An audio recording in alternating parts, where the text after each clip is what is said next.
लक्ष्मी बस रे भिड़ नियंत्रण रे विफल प्रशासन।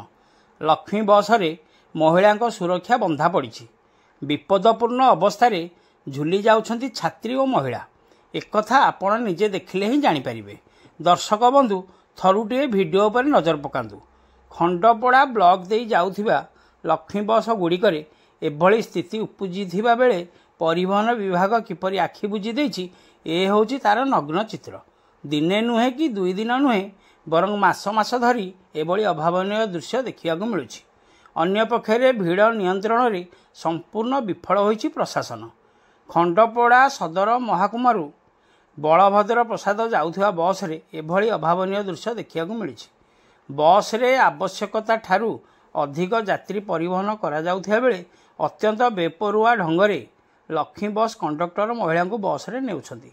खाली महिला नुहंती, कॉलेज छात्री माने तथा साधारण लोके अति दयनीय अवस्था झुली रही यात्रा करुवा जना पड़ी।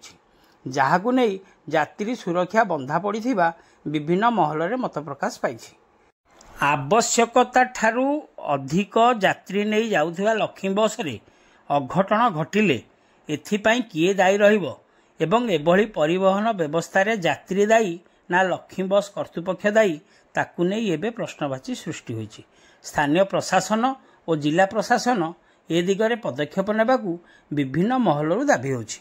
खंडपड़ारू संतोष कुमार साहू रिपोर्ट, खंडपड़ा खबर।